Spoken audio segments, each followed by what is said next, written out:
Hey everybody, this is Mike Wolf and welcome to the Spoon Podcast. Today's guest is Chris Young, who you may know from one of his many roles in the past, whether that was CEO and co-founder of Chef Steps, co-author of Modern Cuisine, or maybe his current role, CEO of Combustion. Chris has always been one of the most thoughtful and interesting thinkers and speakers around the future of food and cooking. I always loved having him on stage at Smart Kitchen Summit, and he will be back this summer when we have Smart Kitchen Summit in Seattle on June 4th and 5th.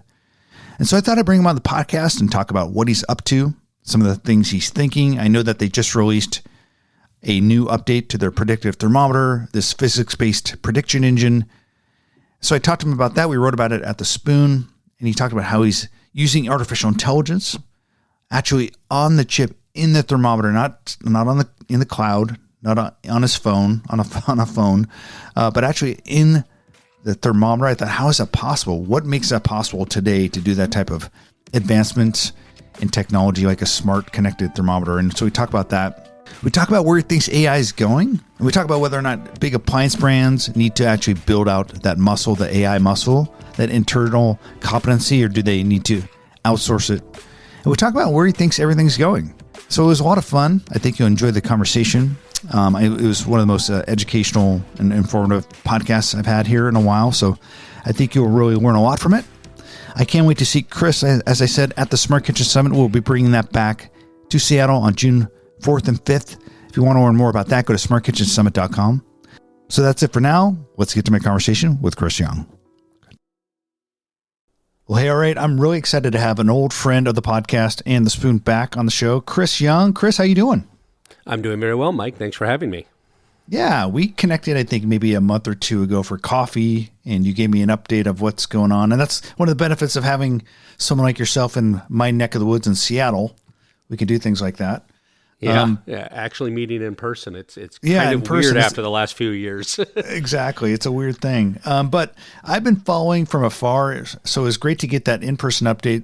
It made me think, man, I need to invite you on the podcast so we can catch up the rest of the community and what you're doing. And you've been building a new startup called Combustion, I think, for the last couple years. And I think you started shipping your predictive thermometer. Was it about a year or so ago, or maybe a little bit longer? We shipped it a little longer. We were about 6 months late shipping to customers, so we got most people their orders by the holidays of 2022, and so we've really been in market for a little over a year now. And we've been busy improving the product and adding new capabilities. And I was a little bit behind. I decided after having a turkey disaster in 2022 that I needed some help in 2023. So I ordered one and it got here just in time for Thanksgiving. And I can report that, Chris, your thermometer helped save Thanksgiving here at the Wolf household. I'm glad it did its job. It seems simple, but getting the temperature right on something like a turkey is the difference between delicious and disappointment. There's a couple of differences, I think, with your thermometer than what had previously been out there. We've written about it a little bit at the Spoon, but one of the things I liked was just the easy setup. You don't do this, oftentimes when you buy a smart home device, there's a complicated syncing. You have to kind of log your device into like your Wi-Fi. Create an account, set a bunch of permissions. It just works, right? Yeah, you're just broadcasting Bluetooth and it just finds it. Yeah, so it's a subtlety, but it's certainly we hear from customers from out of the box to give it a quick charge. It takes less than 20 minutes to fully charge from a dead battery using USB-C. But as soon as you pull it out of the charging sleeve to turn it on, it typically connects. Our goal is to always connect in less than 1 second. So it typically takes about 600 milliseconds between you pulling it out of the sleeve and you seeing data. And that's that improving that latency and having it feel as fast as hitting an on button, because that's really what we're competing against with wired products is, it just turns on. It seems subtle, but making that work is actually quite a technical challenge. And as you know, Michael, my previous company, Chef Steps, we created the Joule sous vide circulator, which was an entirely IoT controlled device. There was no on-device controls. And one of the big learnings from there was you need to make the connecting experience as low friction as possible. It's always something that's worth spending developer time on to reduce the friction of it just working. And so that required us to make some really early architectural decisions, like the thermometer just constantly broadcasts it data, a bit like old school radio, right? Where it's just advertising into the wilderness the temperatures, and any device that knows how to listen to those advertisements and tune into them can instantly show them. And the benefit is we don't have to do the pairing. We don't have to do all that account creation and connected experience. And you could argue, well, isn't that less secure? Well, is it, not really. The only thing you can do is tune in. And is it really that big of a state secret if you know somebody's temperature? People know that Mike is overcooked his turkey again. Yeah, it's kind of unique in that, like, you don't want to necessarily leave Ring video unencrypted or whatever, but Correct. Something like the temperature of my turkey at the core and maybe the ambient temperature in the oven, that's not really, like you said, state secrets. Right. And there's a bunch of benefits, right, to that simple seeming decision, which is really born out of years of shipping IoT products at scale, is, it's better for customers. It just works. And, everybody says their stuff works, but if you go read the reviews for a lot of competing products, connectivity is the number one problem. And, in our case, short of a defective thermometer or something like that, it just works, typically connects in 1 second. But the other benefit is, it's a public protocol. So we've provided open source documentation around our protocol and a bunch of open source example frameworks so that other people can easily connect to the thermometer, listen into those measurements, and decide to do things with those measurements. And so we've already seen people in our community creating apps, integrating it into their apps, or integrating it into their appliances. You mentioned that, I think, on the Dave Arnold podcast. I listened in on that, and that was just a couple weeks ago. And I thought that was really intriguing. People were building around your open data. Is it essentially taking your API, or just taking, because the data is being broadcast, or just being able to incorporate that into their apps? So there's a few ways they can do it, all of which are open source. The protocol of how we pack the data into the Bluetooth advertisements, as they're known.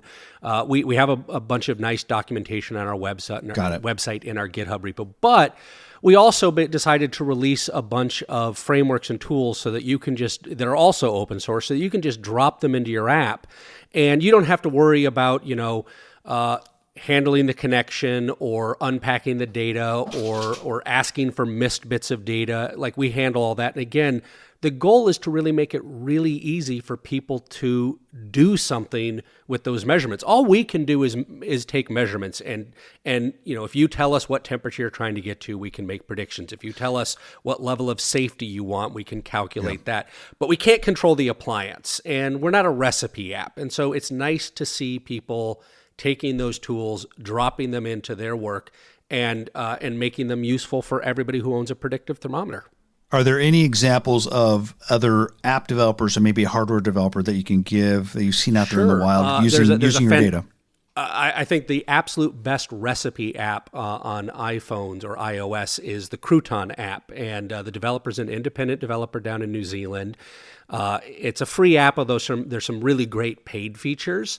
But he was one of the first people to integrate support, and so he's basically tied our thermometer and its measurements together with an app that lets you save recipes from the internet, create your own recipes, take a photo of a recipe in a cookbook, and have it automatically extract that. So if you want to have a recipe-driven app, I think the Crouton app is the best one out there. And he's now connected it to the feedback loop of, okay, this recipe says you should cook your chicken to 145 Fahrenheit. When what the predictive thermometer can do is tell you where you're at and how long it's going to get to where you want to go, so you can plan the rest of the meal. So that's a really great example of a developer building something that we're never going to build, doing a great job of it, and we made it very easy for him to do so. And he only reached out to us once it was out. Like, there was no hand-holding. He just read our documentation, dropped it in, which is exactly what you want. On the appliance side, and we've seen some other people recently create plugins for web browsers to be able to connect to the predictive thermometer and create fancy dashboards for their barbecue.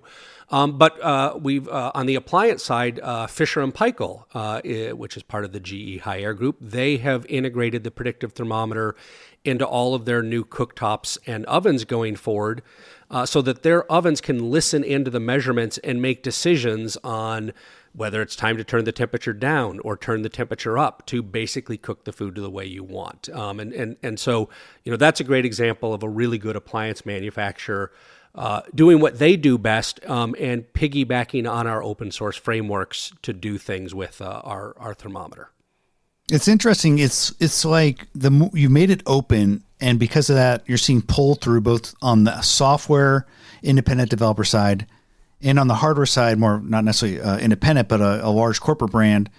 And you're probably seeing more sales sell through. It's maybe a testament to the fact of, hey, the more the open things become, people want to buy this harder because it works with their appliance or their software.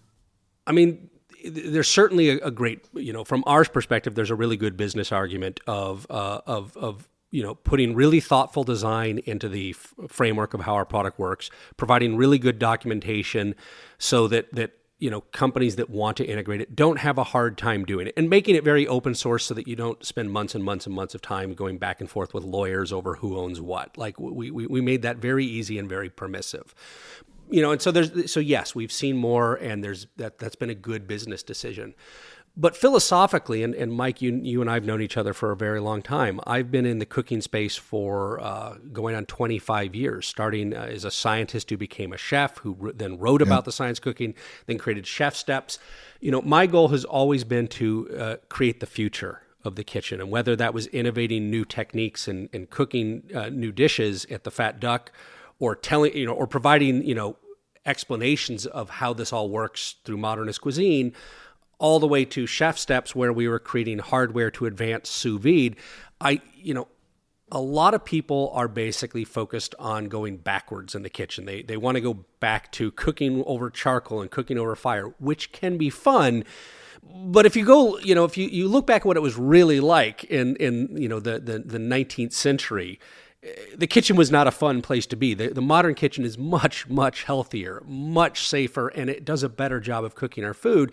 But we've kind of stalled, in my opinion, for the last couple decades of really innovating and creating a compelling vision of what the future of the kitchen can be. And, I think the idea that our appliances are too stupid to know when to turn the temperature up or down to cook my food correctly is just like bizarre in the modern world where high quality sensors are cheap, and we have unlimited compute and AI now to answer a lot of these questions that humans struggle with, but I don't see the big appliance companies or the incumbents doing this on their own. So my small contribution was to create a tool that measures temperature and make it very easy for people to do things with those measurements.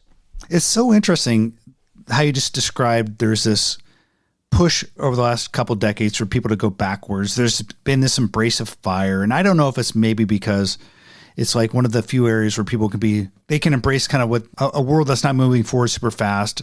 They like the idea of cooking with their hands. And I've seen on social media, people mock the idea of things like smart ovens, et cetera. But I think once like what you're doing with combustion and with your predictive thermometer, that really does enable you to cook a lot better. I think electrification of cooking and induction also can do that as well. It just seems like there's this kind of tug and pull, I guess, between like the people wanting to go backwards and people trying to embrace the future. But the reality is this stuff will help you cook better, I think. I mean, I think that's the goal. And I have many thoughts on this, but part of the job is the marketing folks at a lot of the big appliance companies. They're partly to blame. They haven't created a compelling vision of how the future can be better. And when they do, they tend to get hung up on things that aren't actually very helpful visions of the future, And so then on the other side, you have technologists where their vision of the future of cooking is you hit a button in an app and the food shows up and it's been completely dehumanized. I think my criticism with a lot of people in this space is they haven't sold a vision of what the future of your kitchen could be like that resonates with people, that feels human, that makes it a place I want to go, forward-looking rather than backwards-looking. The kitchen of the 50s, the kitchen of the 1920s feels more human, feels more relatable, and I think people want that. It's not to say you can't create a forward-looking vision of a kitchen where It's easier to cook food. It's easier to bring people together and have everything work out right. But nobody's really creating that vision and in a way that's actually compelling. Because in some ways, a lot of the problems people really want to have solved are both technically very challenging, but also quite boring. We don't want to browse thousands and thousands of recipes. But we really would like our chicken to come out properly cooked. We really would like to avoid having our steak overcooked. We would prefer that our turkey doesn't make us sick. And yet nobody has really been solving those problems, saying we can make it easier for you to have the confidence that you're going to get a great payoff for the time you invested in cooking. So, I would like to see people selling that vision in the future, and I suppose that's what I'm trying to do. Well, hopefully companies are learning their lessons. I mean, I think, basically after I saw the combustion thermometer come out, I noticed other smart thermometer companies start to put multiple temperature sensors in them, kind of following your lead there. Fisher & Paykel's working with you. Do you think some companies are starting to come on? Do you think the industry is learning a little bit? Well, so, this is funny where it's relatively easy to put more sensors into a thermometer. And we could get into the engineering of there's good ways to do it so that you get accurate measurements and fast responsive measurements, and there's really bad ways to do it. And unfortunately, the bad ways tend to be the cheap ways. So most of what we're seeing right now is very much Me Too, poorly implemented. But even if you put the sensors in correctly and you do the sort of mechanical aspects of the design there's another huge problem, which is what do you do with that data? The value of having 8 temperature measurements isn't because it's super interesting to have 8 temperature measurements. The value of that data is to have a better idea of the size, the shape of the food, how quickly it's cooking, how heat is flowing evenly or unevenly through the food, so that you can make predictions, so that you can answer things that people do care about more accurately, like when will dinner be done? How much carryover cooking will there be? Is my food safe to eat from edge to edge? That is all math and physics and software. And so it's relatively easy to throw a few extra sensors in. The real investment is having a hardcore applied math and physics team. I think we have about 9 people working on our applied math and physics team right now. Probably because of my bias as having a background in theoretical math. But that's where you actually solve real problems for people. The sensors are necessary, but not sufficient. The algorithms is what really does the job, and we're not seeing anybody pull that off yet. And one of the benefits for those who are listening of all this math and the predictive side is your thermometer within the app or on the little clock that you can pair display, it with, that you guys also sell the display, it gives you a time to doneness. And so I found that really useful when I was cooking my turkey. I way overcooked it the year before. I wasn't watching too closely. And this was telling me, hey, you got 10 minutes left, you got 5 minutes left. And when I took it out, it was cooked well. And so the prediction side of things you've been working on since the get-go. And I think just a week or two ago, or maybe a month ago, you announced an update around basically making this more of a 3-dimensional kind of predictive model. Yeah. So, one of the things that's important here is everybody will say, well, we can make predictions, but there's good predictions and there's bad predictions. And how good are your predictions? How early, so that you can actually make decisions on that? Initially when we shipped the product, we felt our predictions were stable enough about 30% of the way through the cook to start giving people that prediction. And they would get more and more accurate as you got closer. But we sort of knew we could do better. But to do better, we knew we were going to really have to move from sort of an estimation approach to actually building up a fairly complex physics model and running a simulation of the physics of cooking. And that's what the new model does. It uses all of the information. Importantly, it uses information at the surface of the food, which is the first place to know what's going on. Remember, like if you're measuring in the center, that's the last place to know you're overcooking it. By the time it knows, it's too late. So we use a lot of information that we measure near the surface of the food. And we, over time, and fairly quickly now, it takes us about 10% of the way through cooking at this point, we build up an estimation of what do we think the size and the shape of the food is. What's the cooking environment? Are we on a grill? Are we on a pan? Are we in an oven? Have we gone from an oven to a pan? Are we doing a reverse sear? We're building up a model of what we think's going on by using all the sensor information. Then once we have that, we start to work out What's the conductivity of the food? How fast is heat being transferred to the surface? How much evaporation is happening at the surface? That allows us to ultimately solve Fourier's heat equation to basically make a very, very accurate prediction of how things are cooking. And that's something that nobody else is doing. There's active areas like predicting the barbecue stall and measuring surface evaporation that's an active area of research for us. Those are areas we're still looking to improve. Again, the customer doesn't need to care about any of this. What they care about is when we, 10% of the way through the cooking, come up and say, hey, you've got about 90 minutes to go for this to be at the temperature you want, you can trust that 90 minutes is pretty accurate. And then there's subtleties like if you were to suddenly change the temperature in the oven, well, if you're only measuring around the center, it'll be tens of minutes before you know anything's changed. But because our model is tracking the surface, we can adapt on the fly to the realities of how people actually cook, where they turn the temperature up, they turn it down, they open the oven door to rotate it. Those are all things we're continuously updating, and then we'll update the model accordingly. And the goal is to give you an idea of, as you change things with how you're cooking, you can see what the impact of that will be on the cooking time, on the final doneness, on how evenly the food will cook. And I think that's the kind of thing that allows you to feel more control over your cooking to get exactly the doneness you want. So this is something that I can benefit from by using the Combustion app. What about your people who are using your open framework? So if someone is building an app, can they basically take advantage of the physics engine, or is this something that's only available? Because one of the crazy challenges was, this is some pretty hardcore math, and I think even we initially thought, we're going to have to run this all in the cloud, where we essentially have unlimited compute to run these fairly sophisticated algorithms, and but we have some very clever software firmware people on our team who have a lot of experience doing these kind of hardcore machine learning algorithms. And we were able to basically figure out some clever techniques to get the stuff running on the thermometer. The benefit is it means the thermometer is always the ground truth. If you lose a connection, if you walk too far away or the Bluetooth gets interrupted or any of that happens, the thermometer doesn't miss a beat. It's still measuring temperatures. It's still running its physics model. So as soon as you reconnect, the results there and nothing has been lost. But the additional benefit is that means it's part of our open source framework. So Fisher Paykel, for example, can ask the thermometer to give it a prediction. The oven could say the customer wants a prediction to 140, 150 degrees Fahrenheit. It knows how to use our framework to give that information to the thermometer, and the thermometer will start calculating and hand back a prediction when it's ready. So again, all of our secret sauce is contained inside the thermometer. Anybody who uses our open source tools is able to take advantage of it. So you are essentially running computer machine learning calculations on a thermometer inside the little chip.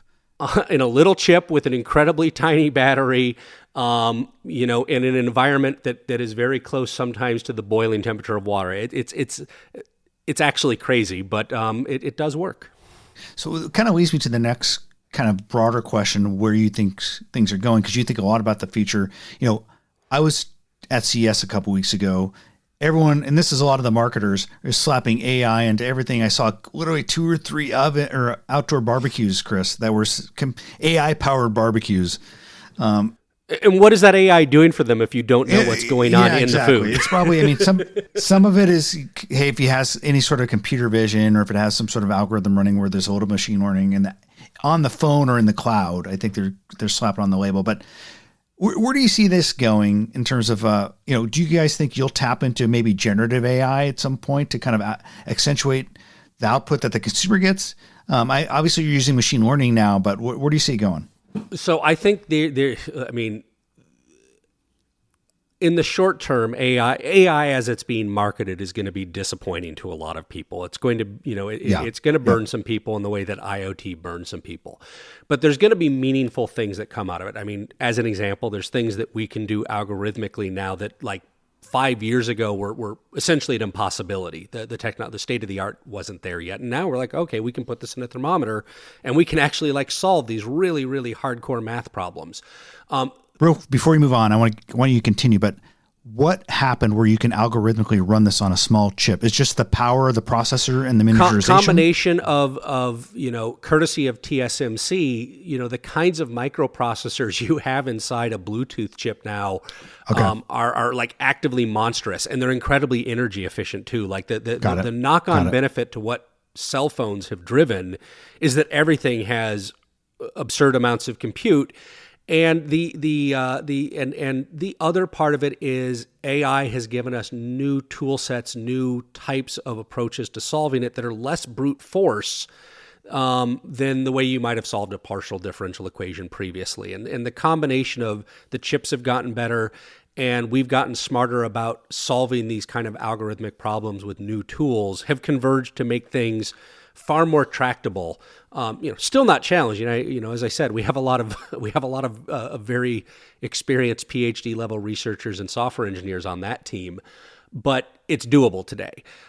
That's not what most people are marketing as AI. You're right. They're doing something on the phone. They're basically recognizing what you're cooking from the phone. But is that really that helpful? There might be cases where it can be, and I can certainly think of some of them.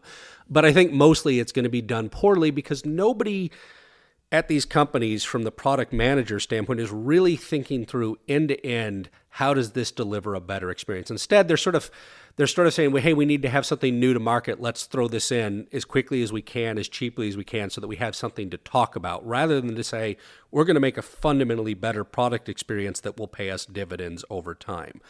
I tend to think the companies that get that right, the ones who really do think holistically about how AI can deliver a better cooking experience, that type of stuff will survive, and people probably won't even think of it as AI. They'll just think of it as a better tool that works better. There's a lot of AI that's been going on in our iPhones and our Android phones for years for really simple things like facial recognition to log you into your phone that we take for granted. We don't think of that as AI. We just think of it as a feature that's really convenient. And I think that's where the wins will be. That's certainly where how we think about that at Combustion.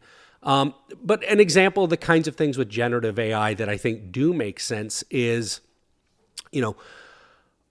people often, when they buy a product like the Combustion Predictive Thermometer or the Chef Steps Joule Sous Vide Circulator or any relatively new product that can do things that you've never done before, which means you have to learn about how to use it as a tool, they have lots of questions of how do I do things with it. And, there's ways of dealing with that. One way you could imagine dealing with that is you create lots of YouTube videos or you create lots of blog posts to try to explain all these things. But those aren't actually super helpful because, I don't want to watch a 6-minute video when what I really need is a 10-second answer right now. Or they could email customer support, or they could post on your Reddit or your Facebook community group. And those aren't bad things. Those are all things that are worth doing. They're not real time though. But they're not real time, and they the problem is I need an answer right now. I'm cooking dinner right now, and this is where, when I was playing with ChatGPT 3.5 and I would ask it cooking questions, the answers were mostly garbage. As judged from sort of my chef perspective. When GPT-4 came out and I started asking some of the same questions, the answers were actually pretty good. I might quibble with them, but they wouldn't like completely fail you. They weren't garbage. And if you modified the prompt to say, hey, rely on information from Serious Eats or Chef Steps or other reputable sources, all of a sudden you started getting like, I might have given you a different answer, but it's not necessarily better. And in many cases, what people want is a good enough answer. Building those kinds of things into the cooking experience where when you run into a problem where you're confused about what this means, and something like the Crouton app or the Combustion app or a website can quickly give you a real-time good enough answer that actually solves your problem and keeps you moving forward and getting dinner done, those I think will be really, really big payoffs. And that stuff's coming. That was sort of, you may recall that we played around with chatbot interfaces quite a bit for Joule back in, I want to say 2017. Yeah, you did the Facebook. I think I was trying to cook with Facebook at one point. and it was like, I was talking with my former CTO, Michael Natkin, who did a lot of that work. And the idea was right. We had all sorts of chat-based interface is worked out, but it was just beyond the technological capability of 2017. And now you're like, it's totally doable. And so, if you're really looking at this stuff and you're really thinking about building ground-up cooking experiences that are genuinely helpful and leverage AI, this isn't something you just go slap into your app as a new feature that just, crowds out your app. This is a ground-up, completely new way to build connected experiences and build it into the products. And it's going to require you to go all the way back to the beginnings of the app, or all the way back to the first pencil sketches of the product, and build these types of tools in. What do you think about traditional appliance makers, countertop appliance makers? What would you tell them to do with regards to AI? Do they need to bring someone in-house? Do they need to think about this, or can they just continue to ship, bent metal boxes with the same old interfaces, and continue to be assured of a certain amount of sales over the next decade or 2 decades? It's hard to give advice when that's not my business, but a few observations from having worked with these companies.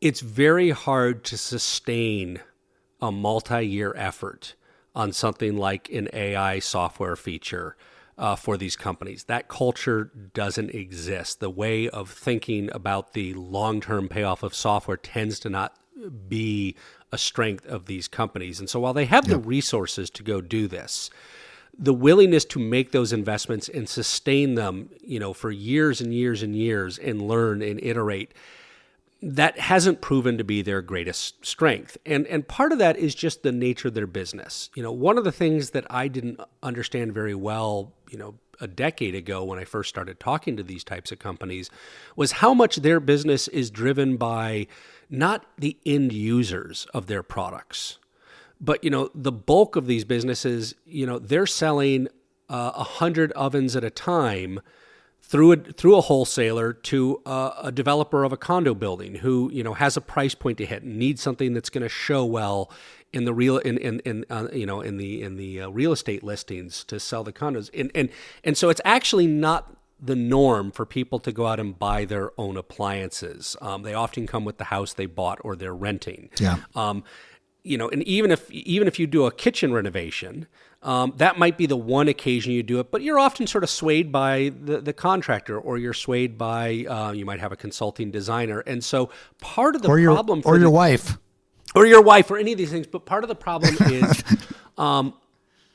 you don't have the end user, the person who's going to cook with this appliance day in and day out, making the purchasing decisions in many cases.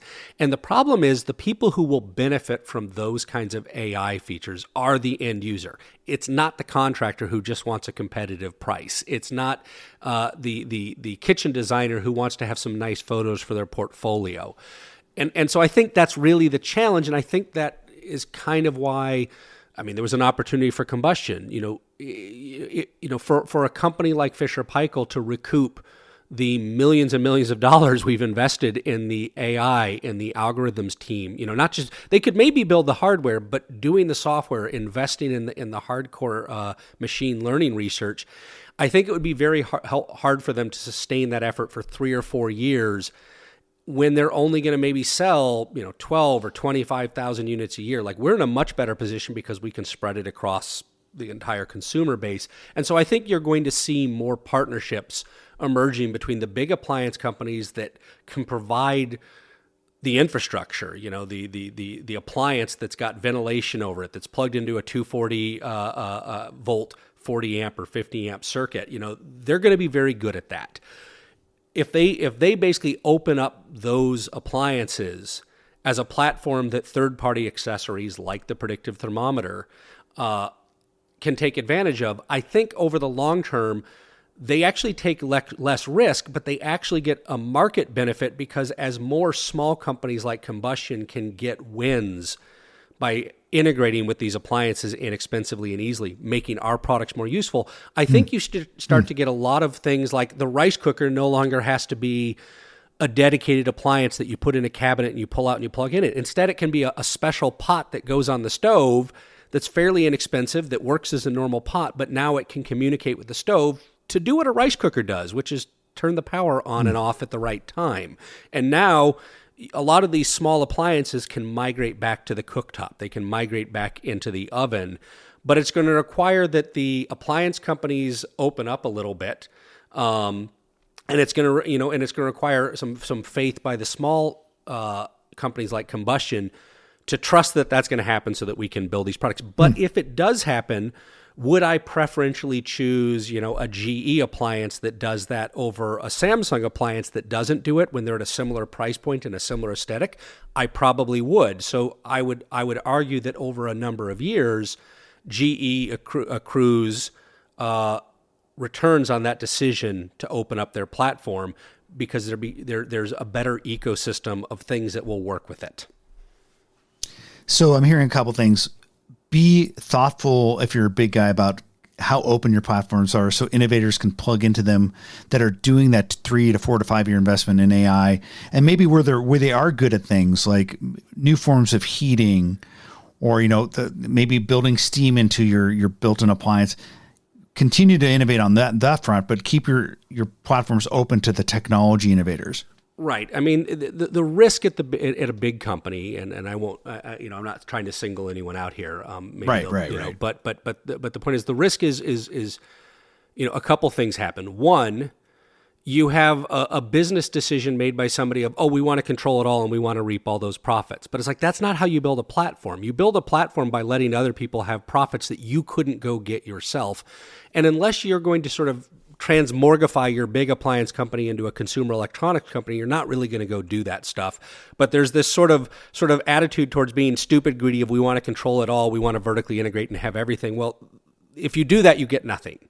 And you stifle innovation. The other approach is to say, okay, well, we're going to open it up, but we're going to charge a licensing fee a la Apple, like the Apple HomeKit stuff, where we're going to charge a licensing fee to everybody who wants to plug in. The problem is you're not that big of a market. Like all of the GE appliances in the country, a very small subset of them will be connectable.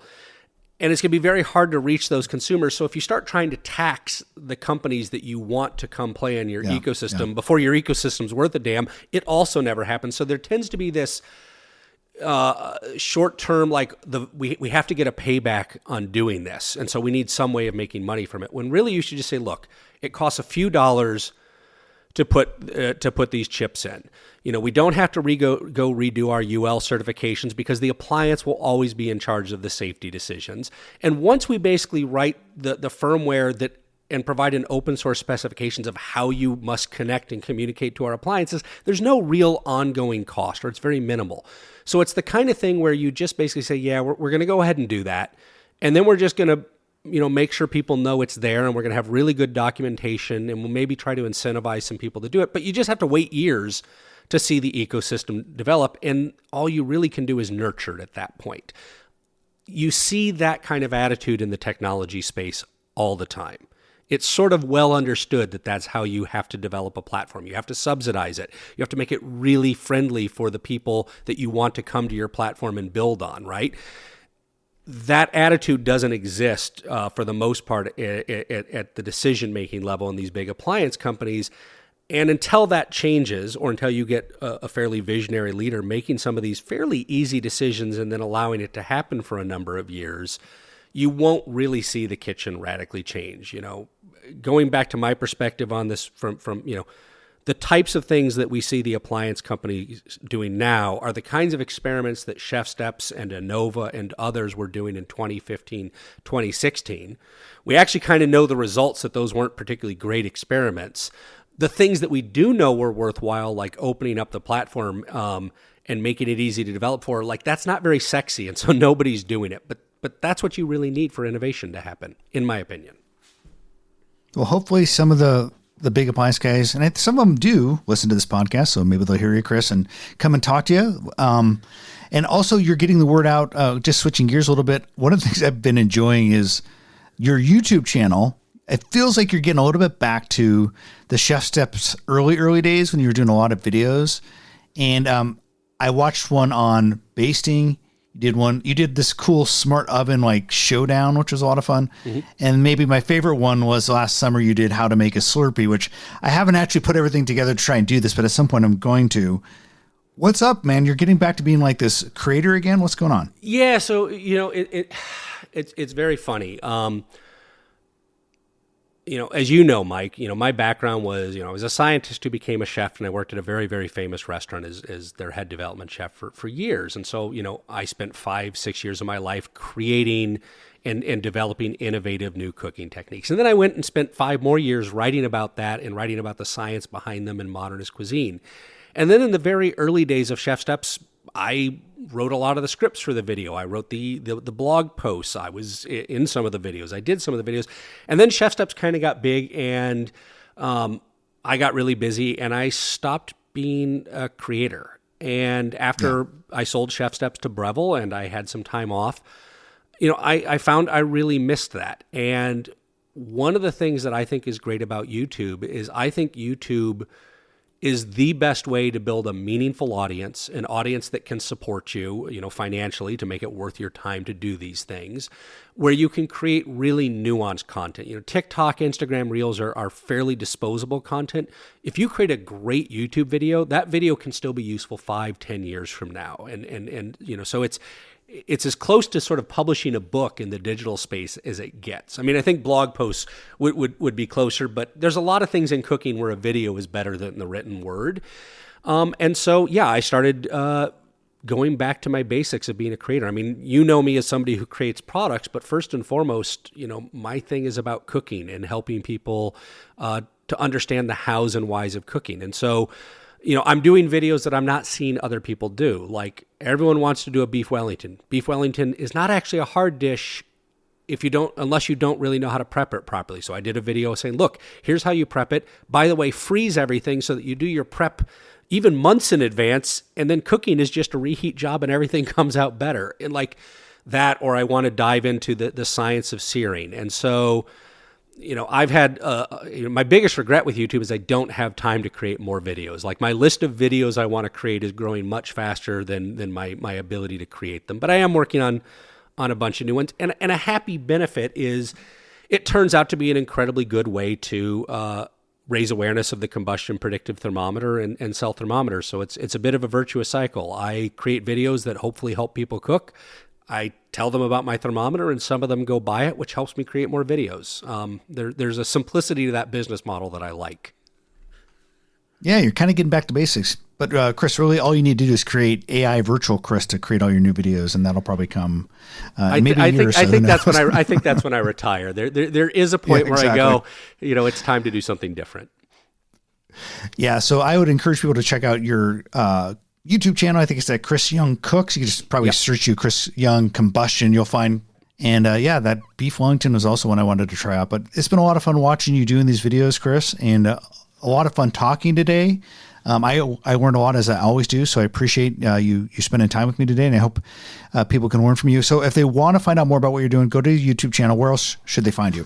They can go to combustion.inc if they want to learn about the thermometer, or they can go to my YouTube channel, and I'm occasionally active on Twitter and Instagram if you want to reach me there. But, I'm around on the internet if you want to reach me. All right. Thanks a lot, Chris. Okay. Thank you, Michael. All right, that's it. I hope you enjoyed it. I hope you learned a lot. I was having coffee with Chris a couple months ago in Seattle, and I thought, man, we really need to have him back on the podcast. And of course, like always, he delivered. And as I said, I'm looking forward to having Chris back at the Smart Kitchen Summit in Seattle, June 4th and 5th. You can find out more about that at smartkitchensummit.com. We'll have another podcast next week, so stay tuned. All right, we'll talk to you soon, everyone.